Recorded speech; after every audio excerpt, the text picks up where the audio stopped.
gente! Tudo bem com vocês? Vamos agora dar início a mais uma aula de ciências e nós vamos falar sobre as algas e os fungos. Vamos dar continuidade ao que nós vimos na aula passada, certo? Que foram os vírus, bactérias e protozoários. Hoje nós vamos falar sobre as algas e os fungos.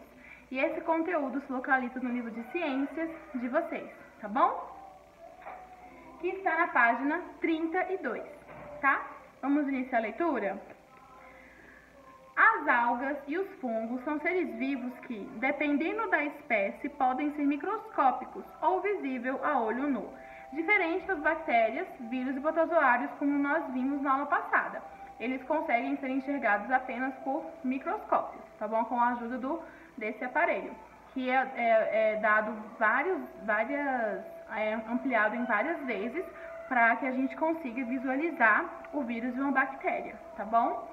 Diferente de uma alga ou fungo, nós podemos sim ter algas e fungos que vão ser visualizados somente com o auxílio do microscópio, certo? Mas também podemos ter fungos e algas que são visíveis a olho nu, tá bom? Que no livro de vocês vai ter exemplos e eu também vou mostrar para vocês os bolores, que é um tipo de fungo, tá bom? Vamos lá.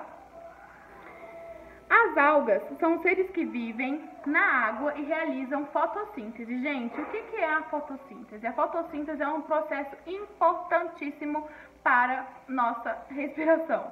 Ou seja, a planta, ela recebe a luz solar, a energia solar, né, a luz do sol, e com a água do solo, certo? Ela recebe o gás carbônico e com a glicose que tem na planta, ela vai liberar o oxigênio, que é o que é importante para a nossa respiração, tá? Então a planta, ela é responsável, quando a planta pratica a fotossíntese, né?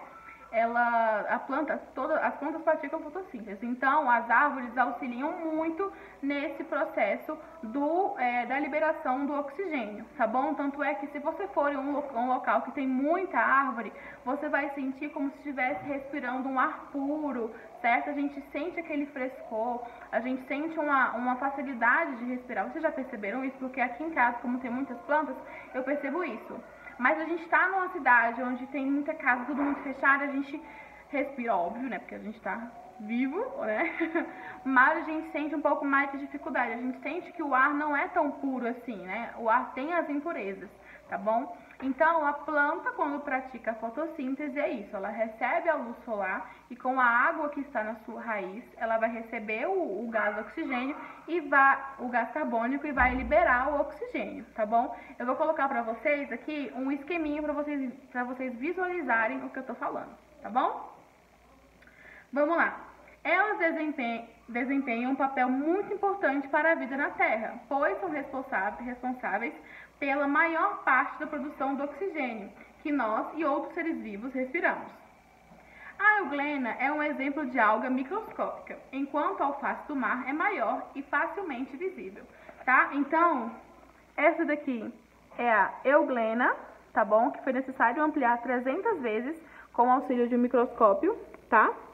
E aqui ao lado temos a alface do mar, que é uma alga verde que fica flutuando no oceano, tá bom? Então a gente consegue visualizar tranquilamente essa alga, tá bom? Há uma grande variedade de fungos ao nosso redor. Alguns são mais fáceis de ser observados ao microscópio, como as leveduras utilizadas na fabricação de pães e penicillium, usado na produção dos remédios, tá bom? As leveduras apresentam estrutura simples, aqui a levedura, ela foi ampliada, certo, com o auxílio do microscópio, e a gente consegue observar que a sua estrutura é simples, ou seja, tem as ramificações e são as bolinhas, certo? A gente consegue observar que a sua estrutura é mais simples. Ao contrário do penicillium. Olha só, se vocês observarem as estruturas delas, são mais complexas, né? São mais difíceis de se compreender como é feita a sua estrutura, tá bom? Vamos aqui a luz. Isso. Vamos lá, continuando. Outros fungos, como os bolores e cogumelos, são facilmente visíveis a olho nu. Os bolores realizam a decomposição de restos de alimentos, plantas e animais mortos, Gente, ou seja, o que são os bolores? É como se fosse o mofo, né? Como se fosse a putrefação, vamos dizer, apodrecendo aquele alimento. Mas esse processo de decomposição é muito importante para o solo. Ainda mais se uma planta caiu e ela está apodrecendo, está entrando no processo de decomposição. Ou seja, os nutrientes daquele alimento, daquela planta, eles vão voltar para o solo. Então, isso auxilia demais no modo de enriquecer o solo, deixar o solo mais rico. Eu também vou colocar uma imagem mostrando para vocês todo esse processo. Aqui em casa tem árvores frutíferas, né? E eu vou mostrar para vocês laranja não, limão que eu peguei agora para mostrar para vocês como acontece esse processo de decomposição. Nós não retiramos do chão. Por quê? Porque os nutrientes dessa fruta voltam para o solo, que voltam para a raiz e ajudam com que ela cresça cada vez mais forte, tá bom? Vou mostrar para vocês. Esses limões aqui, ó, deixa eu tentar diminuir a luz para vocês conseguirem visualizar.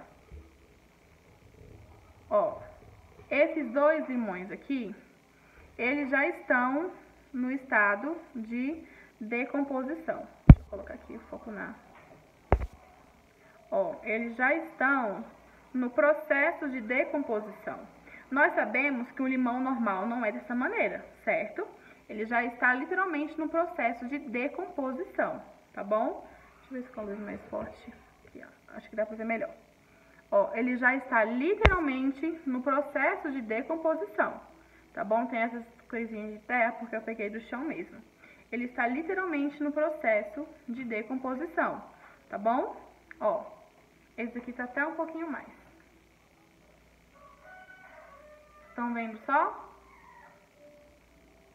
Estão vendo só? Então, esses limões aqui, eles estão com os bolores, tá bom? Que ajudam, que são necessários para esse processo de decomposição. Então, quando esse alimento se decompõe, os animais mortos, né?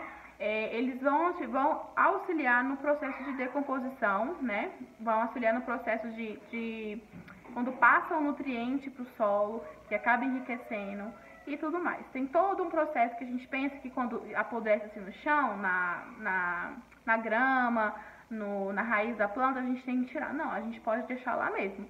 Às vezes as pessoas tiram por conta de limpeza, as pessoas transitarem, poder pisar em cima, aqui não.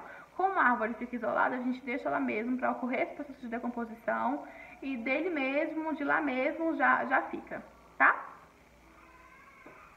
Enfim, vamos dar continuidade ao nosso conteúdo. Aqui diz assim, vou botar a luz aqui para ficar mais fácil. Aqui diz assim, já os cogumelos como o champignon fazem parte da nossa alimentação. Algumas pessoas gostam do champignon e utilizam ele até para fazer estrogonofe, utilizam ele na salada, né, entre outros. Algumas pessoas gostam, outras não. Mas a gente tem que ter muito cuidado com relação aos cogumelos, porque nem todos são comestíveis. Alguns até são muito perigosos se a gente chegar a ingerir, tá bom? Então a gente tem que ter muito cuidado, tem que comprar num local de confiança. Quando a gente for comprar no mercado que está enlatado, que está na compota, né, na conserva, a gente tem que visualizar direitinho para ver se não está estragado, tá bom? Como todos os outros alimentos, tá? Além disso, há alguns fungos que causam doenças chamadas de micose. Quem aqui já viu micose, gente? Micose, geralmente, ela dá entre os dedos, principalmente do pé. Por quê? Se o ambiente é quentinho e úmido, certo? O índice de causar uma micose é muito maior. Porque no pé, se a gente não enxugar o nosso pé entre os dedos bem direitinho, causa a micose. A micose coça, ela incomoda e tem mau cheiro, né? Então, quando a gente tem... O que causa a micose? Deixar água entre os dedos, usar muito sapato fechado, que é o que causa. O pé vai suar, tá quente, certo? Então, vai ficar úmido e quentinho, que é o que os fungos e as bactérias amam. Então, ele vai ocasionar a micose, tá bom? Micose é um fungo, então é o que vai ocasionar a micose, tá bom? Eu vou colocar uma foto de uma micose aqui mais simplesinha para vocês terem, para quem nunca viu o pai nunca teve, enfim, que é uma coisa, digamos assim, que é normal. A gente não tem que ter sempre, óbvio, né? Mas é normal, tá bom? Acontece. E tem tratamento, tem remédio, tem tudo. Da mesma forma como tem gente que dá micose na unha, tá? Então a gente, quando vocês crescerem, que forem começar a frequentar manicure e tudo mais, a gente tem que ter muito cuidado pra não pegar fungo na unha de vocês, tá bom? Principalmente quem usa alongamento das unhas, e quem usa fibra de vidro, de gel, quando tá começando a crescer, a gente tem que ter muito cuidado. Por quê? Porque se infiltrar, ou seja, quer infiltrar, entra água entre a minha unha, e a extensão, pode ocasionar um fungo, certo? Aí dá todo um problema, que dá um trabalhão de tratar, tá bom? E aqui ele nos mostra, gente, morango em decomposição. Quando a gente for comprar morango, a gente tem que ter muito cuidado. Se a gente olha a bandeja em cima, tá perfeito. Sempre virem a bandeja, deem uma mexidinha, porque sempre acaba que quando a gente compra, a gente tem um morango que tá começando a entrar em decomposição. Outra coisa, o mamão. Quando o mamão começa a entrar em decomposição, que a casca começa a ficar mofada, a gente não pode retirar a casca e comer o mamão do mesmo jeito. Por quê? Porque o mamão vai estar contaminado. Diferente de outros tipos de frutas, a gente cortou, tá de boa. Mas o mamão não. O mamão, quando ele começa a apodrecer, não é recomendado. Não é bom que a gente se alimente do mamão quando ele já começou a entrar no processo de decomposição, tá bom? E aqui mostra a micose. Acho que não dá pra ver direitinho, só vendo no livro mesmo. E no meio tem o cogumelo, tá bom? Aqui, gente, na próxima página, que eu acho super interessante, ele tem uma experiência. E nessa experiência diz assim, para vocês pegarem 2 fatias de pão de forma fresco. Se não tiver fatia de pão de forma, o que eu posso falar para vocês? Tem pão de sal? Sabe quando a gente vai fazer torrada, que a gente corta a fatia do pão? Corta uma fatia daquela do pão, tá bom? Pra não que vai dar na mesma, ele vai entrar em decomposição do mesmo jeito. Pode ser que demore um pouquinho mais, mas entra em decomposição do mesmo jeito. Vamos fazer essa experiência que é muito divertida, muito bacana. O que vai acontecer? Eu vou fazer aqui em casa, vou deixar guardado e no próximo vídeo, na próxima aula de ciências, eu mostro pra vocês como é que ficou, tá bom? Aí aqui diz pra você colocar uma das fatias de pão dentro do saco plástico, colocar no lugar escuro, ou seja, no armário, tá? E a outra fatia você vai deixar num lugar seco e arejado, sem cobrir. Você vai pegar só a fatia e colocar num lugar seco e arejado, tipo no armário aberto, em cima da geladeira, por aí. Você vai pegar, são 2 fatias. Uma você vai colocar no saco plástico e deixar ela guardadinha no armário, num lugar escuro. E a outra vocês vão fazer o quê? Pega uma fatia normal, põe no pratinho pra não sujar e põe na geladeira, que é um lugar que tá aberto, né, que tá fresquinho e é arejado, tá bom? Vocês vão observar as 2 fatias de pão após 3 dias. 1 semana e 2 semanas. E vocês vão desenhar o aspecto delas no quadro a seguir. Aí vocês vão observar uma grande diferença entre a fatia que está dentro do saco e a fatia que está no local seco e arejado. Lembrem-se, seco e arejado. Lembram da micose? Úmido, quente, que ocasionou um fungo, que é a micose. Vocês vão observar isso com essa experiência. Vocês vão pegar 2 fatias, mais uma vez repetindo. Colocar uma no saquinho, deixa escondidinho, e o outro deixem ele visível, né, no local visível, tá bom? E vocês vão observar e depois vão responder. Como a próxima aula de ciências é só com 1 semana, o meu pãozinho que eu vou fazer aqui, eu vou mostrar pra vocês o processo dele de 1 semana. Eu vou tirando fotos todos os dias pra vocês, vou registrando e quando a gente for no próximo vídeo, antes de iniciar o conteúdo novo, eu vou registrar o passo a passo pra vocês, tá? Eu peço que vocês façam o mesmo também.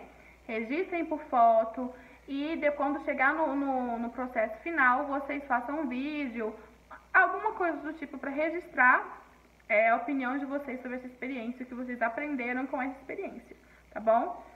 Como aqui o espaço é pequeno, vocês podem responder essa atividade no caderno de ciências de vocês, tá? Então, essas questões aqui, ó, vocês podem responder no caderno de vocês, que aqui ele pede para vocês desenharem ou seja, que 3 dias, 1 semana, 2 semanas, com plástico, sem plástico, com plástico, sem plástico, e assim por diante, sem as perguntas que vocês vão responder, tá bom?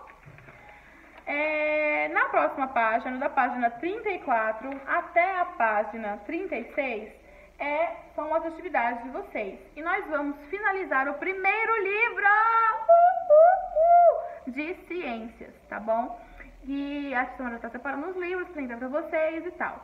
Mas não se esqueçam de realizar essas atividades, de fazer a experiência e registrar tudinho no livro de vocês, tá? Se quiserem fazer tipo como se fosse um diário para registrar o que aconteceu a cada dia, o que você observou de diferença, vai ser muito interessante, tá bom? Então sigam as instruções dessa atividade.